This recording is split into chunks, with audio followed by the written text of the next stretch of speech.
Hi, this is a video response to a video uploaded by Marco from Multiverso Distópico.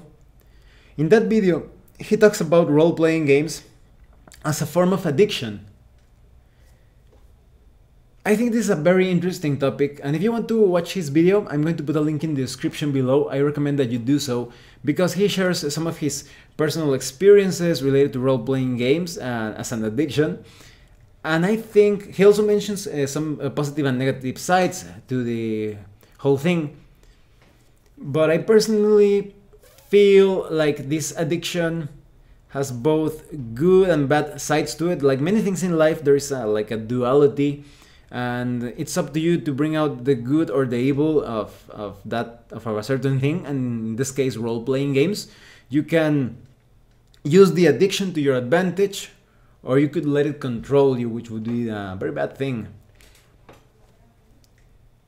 For example, Marco mentioned how sometimes he purchased books, that is different RPG core books or source books, and he never used them or didn't even read them.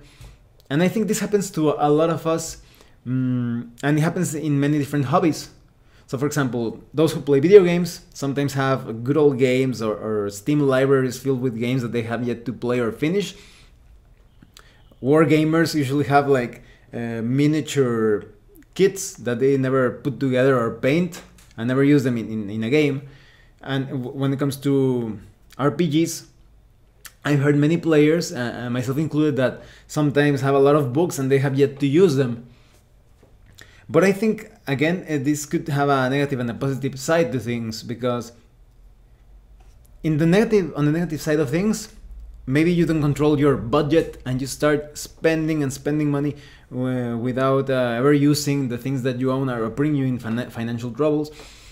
Or on the positive side of things, well, it gives you something to look forward to, because for example, someone who plays video games, he's always thinking, I can't wait to finish this game so I can get started with this other game.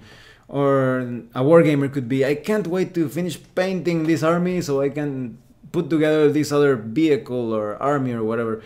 And in role-playing games, you're always looking forward to having new adventures and campaigns with this rule set or with this setting that you haven't used yet, or you didn't use as much as you wanted to use it. So it gets you somewhat optimistic. It's kind of like feel, it gets you going and looking forward to life in general. Because I think that role-playing games in a way also make you addicted to life, because they're a simulation of life. You start looking at life and living life from many different angles and perspectives. You develop a sort of like a role-playing game mentality. And this role-playing game mentality, again, I feel that it could be good or bad depending on you. So for example, a negative example, like about 5 years ago, I think it was at RPG.net, there was this woman that shared a horrible experience she had with her husband, now ex-husband, that he was somewhat insane, to put it bluntly. He became too addicted to role-playing games, to the point that, for example, if somebody mentioned that a friend or a relative had died, he was like, oh, so, well, did you know about that role-playing game or that rule? So he kind of like dismissed the whole thing, and that's quite dangerous. That sounds somewhat psychotic in the sense that the person stops connecting emotionally with others. So I think that would be a negative side of the role-playing game mentality, when you let it, what would you say, overwhelm or make a mess out of your life. But there's also the positive side of things. If you have a role-playing game mentality in a healthy way, you look at every challenge in life as a test, perhaps even like an epic feat or something to be performed, or an obstacle to be overcome. So it gives you a lot of inspiration even for the more mundane things in life. So that's the positive thing of a way of handling things, using that role-playing game mentality, in my opinion. And it's quite incredible how many things, you sometimes relate so many things in life to role-playing games. And sometimes, even if you take like a a source book or a core rule book or whatever, and you start reading it, and you're already imagining and looking forward to the adventures that you can have, but you also relate these things, the things that you see in that rule book, to other things in life, and you start planning ahead for other things. Maybe you're reading a role-playing game about a specific environment, and you're like, oh, I want to travel to a country that has that sort of a forest or mountains or whatever. Or maybe they describe some certain activity in role-playing games, perhaps some type of research, some type of scientific research, or something philosophical, or something related to sports, and you're like, oh, I want to try that sounds really cool. So you start like relating role-playing games with other aspects of life.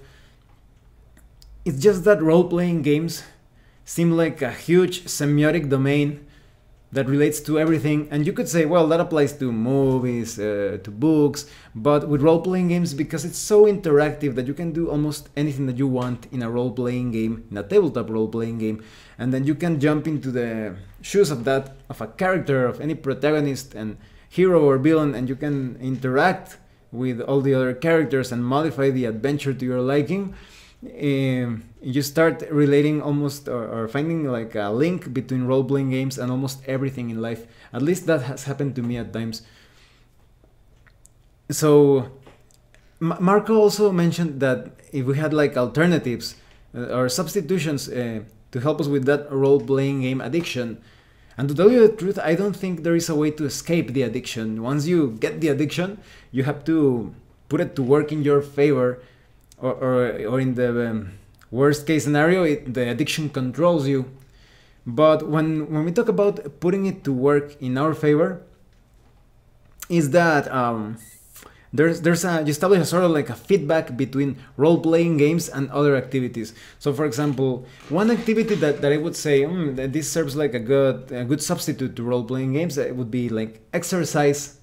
And Marco mentioned that, for example, he enjoyed, I think, target practice, like firearms or melee arms practice, and martial arts. He also mentioned, I can identify with that, because I love martial arts, and that's something that, in a way, takes my attention away from role-playing games. But in another way, it gives me inspiration for combat encounters and the description of any physical task.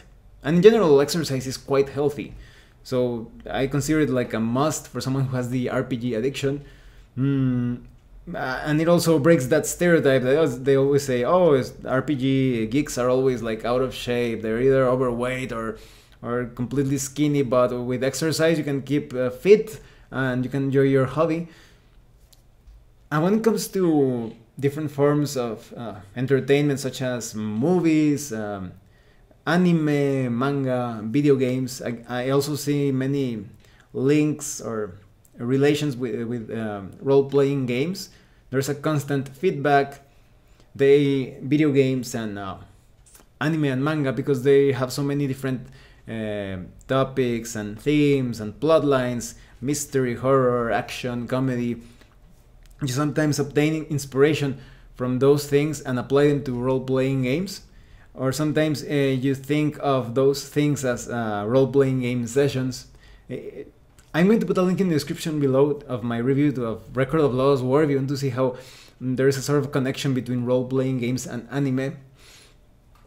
So, but it's somewhat obvious to me that there is no escaping the RPG addiction. It covers almost everything in your life, and it's like once you get in, you cannot get out. But it could become a healthy addiction if you know how to handle it, use it as a source of inspiration, being optimistic about it, because that's something that it's somewhat lacking, in my opinion, in the world. There are too many people with pessimistic attitude or fatalistic attitudes, and they usually have a lot of health issues, and they look depressed, and they look older, and they start losing that, what would you say, that inner child. But when you're becoming like energetic, optimistic, and you start looking forward to things, you can see like the magic of role-playing games manifesting through your mindset, your attitude. So the RPG addiction, I don't think it's a bad thing. I think that if there is any problem related to this addiction, it has to do with more with the person rather than the addiction, to put it in a way, because in a positive way, the RPG addiction gets you addicted to life. Well, thanks for watching my video. If you have any comments or questions, or you want to share your own experiences with the RPG addiction phenomenon, write it in the comment section below, please. And see you later.